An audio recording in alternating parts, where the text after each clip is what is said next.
sejam bem-vindos no meu canal Racionaliza. Solta a vinheta, João!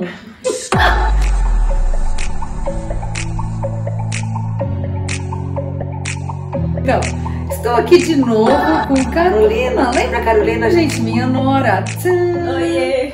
Então, Carolina veio falar agora sobre o aspecto de vestibular. Levando em consideração que na minha época, que não faz tanto tempo assim, né, Carolina? Entendi a risada. Isso é uma piada bem gostosa. Vou rir de ti. Oi?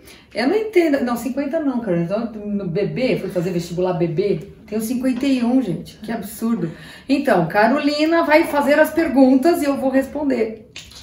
Manda. Então, eu sei como é que funciona a época do vestibular. Agora, recentemente, eu tô formada na faculdade. Graças a Deus. Então, João, vinheta. Não é vinheta. Não. Ai, palminha. Então, faz uns 4 anos que eu passei pelo vestibular, mas eu lembro disso muito bem. Eu lembro de toda a angústia, toda a pressão que a gente passou. Então, eu sei que o vestibular é uma época tensa. E eu acho que esse é o primeiro tópico que a gente podia conversar mesmo. A pressão que o pessoal em volta exerce sobre nós, alunos. Então, graças a Deus, minha mãe é super maravilhosa, super fofinha. Minha mãe é daquela que falava que se eu quisesse vender arte na praia, eu pintar a parede, ela me ajudava, não tinha problema. Mas eu sentia muita pressão na minha escola. Então, a minha escola tinha uma coisa com a FUVEST, porque aqui em São Paulo é USP, né? Então, tudo você tinha que passar na USP, focar pra passar na FUVEST, e 1000 simulados. A gente ia de sábado fazer simulado na escola, das 7 ao meio-dia. Era bem tenso e eu me sentia sufocada nessa pressão.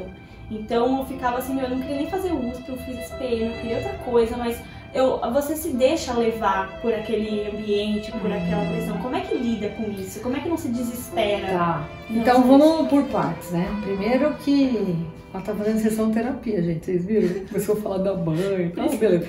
Mas aí, vamos lá o que interessa. A angústia, ela é parte do processo do jovem, né? Ele tá lá, não sabe direito o que ele quer, o que ele faz, etc. Quando ela falou, por exemplo, da USP, a pressão e tal, a gente sabe também que as escolas, elas têm um propósito em colocar aluno na USP, né? Que põe ela assim no ranking, né? Das melhores escolas que colocaram na USP e tal. Então, isso também é uma forma de gerar mais pressão, concordo com você. É verdade. Quer dizer, às vezes não. Então, é saber lidar, fazer a gestão dessa sensação, dessa emoção, tentar se organizar. Jovem pode fazer esporte, todo mundo pode, na verdade, mas é que jovem tem mais a predisposição, não tem que pagar a conta, né, gente, no final do mês. Pode ficar fazendo exercício, pode fazer esporte. Isso ajuda muito a organizar, a se tranquilizar, a ter menos tensão. Isso é uma dica importante, viu, Carolina? Então, na verdade, é um processo natural que tem que ser organizado, restabelecendo equilíbrio. Você fala sempre sobre racionalizar o problema. E agora que eu sou mais velha, né, 4 anos depois...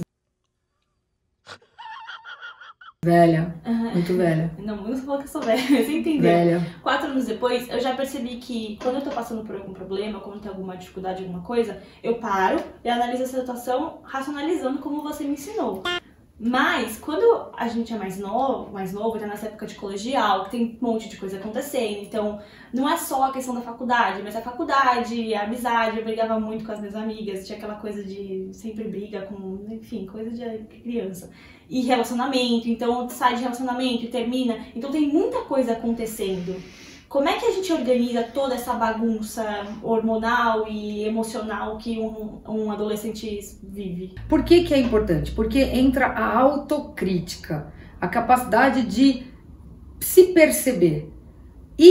Só que assim, é um turbilhão de emoção, é muita coisa junto ao mesmo tempo. E é nessa hora, às vezes, que as pessoas não sabem se equilibrar. O mais importante para o jovem é saber que ele não está sozinho, que tem outras pessoas, que outros jovens como ele, que estão desorganizados iguais e que, na verdade, isso pode buscar ajuda. Se ele estiver muito organizado, né, Carol, pode buscar ajuda também. Uma profissional ou um profissional para ajudar a organizar as ideias. Eu mesmo fiz um processo com um cliente meu que tem 17 anos, que é exatamente nessa fase do que escolher, do que fazer e etc, que ele, assim, hoje ele tá excelente, inclusive ele já entrou na faculdade, gente, tá uma beleza, porque já faz um ano isso.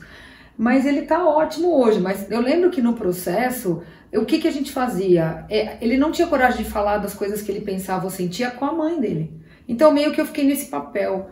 E eu ajudava ele a organizar esses pensamentos, para justamente esses pensamentos, que chamam pensamentos intrusivos, não generalizasse a parte do desespero, da angústia, porque é isso que às vezes leva o jovem a pensar em morrer. Então, a gente tem que se organizar. Se você não conseguir fazer isso sozinho, busque ajuda. Essa é a dica. Muito bom. Eu acho que também conectando um pouco no que você falou, né? Outro ponto muito importante dessa época é justamente a dúvida. Então, o que fazer, em qual faculdade fazer, qual curso. Eu tenho uma irmã de 14 anos, 14 para 15, não, ela já fez 15, eu acho. Eu tenho uma irmã de 15 anos e ela tá no primeiro colégio, tá terminando o primeiro colegial agora. E ela, desde o ano passado, eu acho que por ela me ter como visão de irmã mais velha, né? E eu também tenho outra irmã de 20 anos. Por ela não ser de visão de irmãs mais velhas e ver que a gente tá na faculdade, já tá pra escolher o curso, ela desde o 8º ano, quando ela tinha, sei lá, 12, 13, ela já tava naquela pilha de que curso eu vou fazer? Ah, eu não sei, eu tô em dúvida e não sei o quê. E ela vem trazendo isso nos últimos 3 anos e eu vejo de fato a angústia dela. Ela faz listas de prós e contras dos cursos, vai ver o escopo do curso, o que cada um apresenta e ela realmente não sabe o que é. Então essa angústia de dúvida, o que eu vou fazer, em qual faculdade? Muita gente se sente de fato... não inútil, mas fica aquela coisa de não sabe qual é o seu propósito, daí se sente mal porque não sabe o que quer fazer e sente que não consegue fazer nada. Então... Outro dia, vou dar um exemplo disso, tá? Outro dia eu também atendendo uma outra jovem, mas essa já tá, também já decidiu o que ela quer fazer, mas o medo dela é ela não ser boa o suficiente. Agora veja, gente, tudo isso é um processo de aprendizado. A gente tem que saber que a gente tá aprendendo. A gente é bom, né? Tô me pondo adolescente. Mas assim, eu aprendi muito na minha adolescência, é verdade, errei muito. Mas é um processo de aprendizado. Então, a gente consegue, por exemplo, entrar no carro e sair dirigindo se não sabe dirigir? Não. Tem que aprender. Então tem que ter paciência, tem que ter noção de realidade, de que a gente vai precisar cumprir etapas. Então, o meu conselho é vive hoje, um dia de cada vez, né? Vive o dia de hoje, tenta colocar algumas metas simples para o dia de hoje, que é o tal da... Ela tem uma lista ótima, que é o... Como é essa sua lista mesmo? To-do? To-do, não sei falar isso. Coisas para fazer durante o dia. Então assim, por que não fazer, né? Por que não fazer uma listinha dessa, ver se cumpriu, aí no dia seguinte faz outra listinha, aí na hora que ficar desesperado, cuidado com a autocrítica, cuidado com a desvalorização e a desvalia, como se vocês tivessem que nascer sabendo.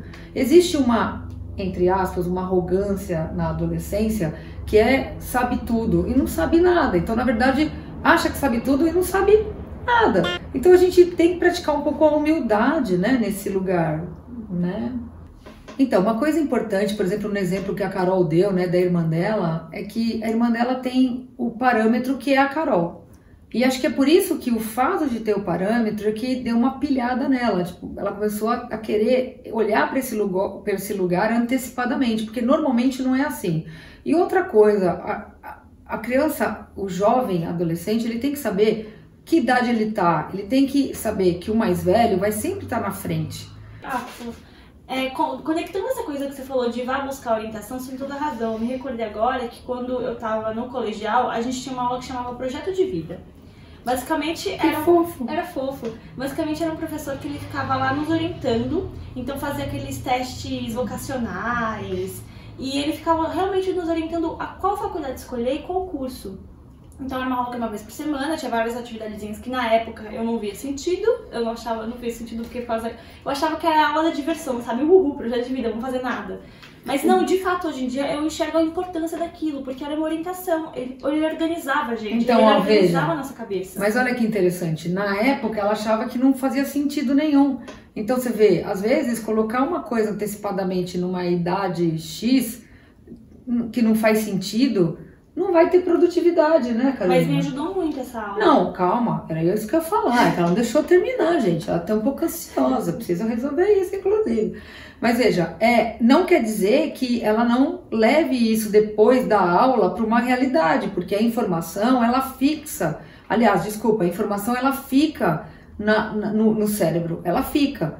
Então, Eu sempre dou isso como exemplo. Uma vez eu estava no supermercado e eu vi pessoas dizendo que na esquina do meu consultório, que ela falou o nome da rua, tinha assalto. Eu não entrei na conversa de duas senhoras, fiquei na minha, tal, até porque eu não sou uma senhora. Na época eu não era uma senhora, agora eu sou a senhora. E aí, e passei, a vida seguiu tal, até o dia que eu tava indo com o meu cliente na esquina e ele mexendo no celular, meu cérebro falou, ali não pode, ali rouba muito celular. Lembra a história do Pão de Açúcar? Eu falei Pão de Açúcar. Lembra a história do mercado? Então, não pode. Então, o cérebro, ele capta informações, porque tudo para ele é recurso. Uma informação, ela é uma direção. Ela é um conteúdo que ele pode acionar se precisar. Por isso que ela ficava fazendo nada na aula, achando que era diversão, mas na verdade, quando ela precisou, ela aplicou, não é mesmo, Carolina? Totalmente. Viu? E aquela... Se vocês acham que a Carolina fala demais, põe aqui, escreve aqui. Onde que escreve mesmo? Como é que fala? Comenta. Fala demais, né, gente? Eu acho que o último ponto, minha última dúvida de hoje é o não passei e agora. Então você se preparou o ano inteiro não, né? Porque teoricamente você se preparou a vida inteira pro vestibular. Aí é uma Achei prova... exagerado isso. Exagerado. 3 anos, aí você se prepara 3 anos pro vestibular. Tipo, nasci e já tô pensando no vestibular. Tá, você se prepara 3 anos pro vestibular. E é uma prova que define o que você vai fazer no próximo ano. Então, e quando uma pessoa não passa, você tem aquela sensação de, nossa, falhei, eu vou ter que fazer um cursinho. Tá, isso chama frustração.